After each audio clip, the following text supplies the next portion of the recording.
All right, students, it's been a long time no see on the video, hasn't it? Some of you have been bothering me to maybe do some videos. I might do a few, and this will be one of them. I don't think I have time to cover this topic in class, so I'm going to actually do this one through an ed puzzle. It's actually a pretty easy section. It's on page 5 in your notes. So get out page 5 in your Unit 6 packet. And while you're doing that, let me switch the camera over. All right, this is page 6 in your packet. The topic is rational exponents. Rational is basically just a fancy way of saying fraction. So what does it mean when you have a fraction exponent? Well, let's start with the easy one. A to the 1 over n power just means the nth root of a. Now, that doesn't make any sense unless you see an example, okay? Let's look over here. Let me write a couple of examples down right here. So 5 to the 1/2 power, you know what that means? That means the 2 is the index and the 5 is the radicand. So the 5 to the 1/2 power, you know what that is? It's just the square root of 5. So what about 4 to the power of 1/3? You know what that means? Well, you make your little radical sign. 3 is your index. You put a 4 into here. So 4 to the 1/3 power just means the cube root of 4. So what does, I don't know, 7 to the 1/5 mean? Well, it just means you put the 5 right here, but it's just the 7th root, the 5th root, I'm sorry, it's the 5th root of 7. So basically, a fraction exponent is just another way of writing a radical. So if it's 1/2, that means square root. If it's 1/3, it's cube root. If it's 1/4, it's 4th root.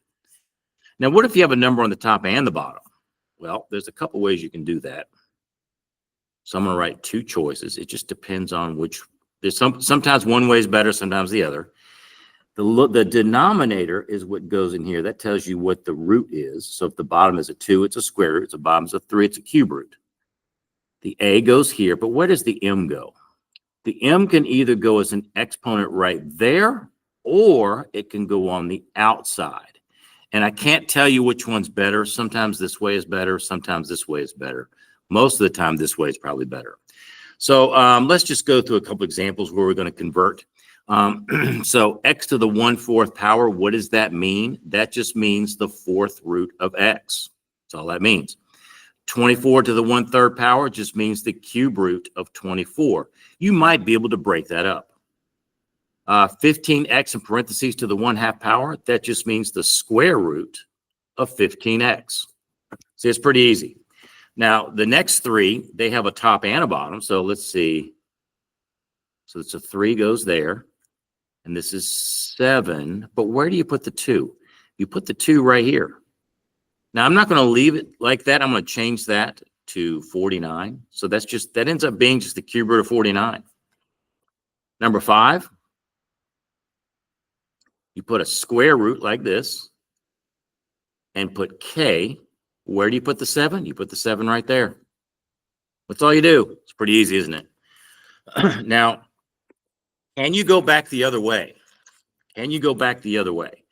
Number 10. If you want to go the other way, you need to make sure you have an exponent under here. That if you don't see an exponent, it's a 1. So this is just going to be 16 to the 1/3 power. It's the cube root. Another way to write cube root is 1/3 power. This one, the x and y are together. So I'm going to put parentheses around the xy. That's xy. To what power? Well, that's a 2. So that's just to the power of 1/2. Number 12, the 8 is not with the w squared like the xy was. The w has a square, but the 8 doesn't. So I'm going to have to do these separate. So that's going to be 8 to the 1/4 power, but it's going to be w. That has an exponent. The exponent goes on top. The index goes on the bottom. So the w is to the 2/4 power, and that can be reduced to 1/2. All right. And number 13, 13, that's a cube root, and that's a square. So you have 11. So you've got a 3 and a 2, which it's going to be a fraction. What number goes on the bottom of the fraction? What number goes on the top? 3 goes on the bottom, 2 goes on the top. So it's just 11 to the 2/3 power. And number 14, k to the power of, let's see, you can put, that you make a fraction out of that.